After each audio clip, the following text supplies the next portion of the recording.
Hop, ayaw sag i-scroll igsoon do na lang ko i-share sa imuha basig makatabang ni sa imuha. Wala ba ka natingala sa sitwasyon sa imong kinabuhi? Ngay dunay time nga magul-anon ka, duna puy time nga malipayon ka.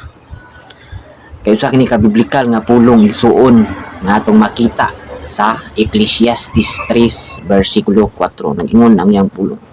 May panahon sa kagul-anan ug panahon sa kalipay, may panahon sa pagbagutan ug panahon sa pagsayaw.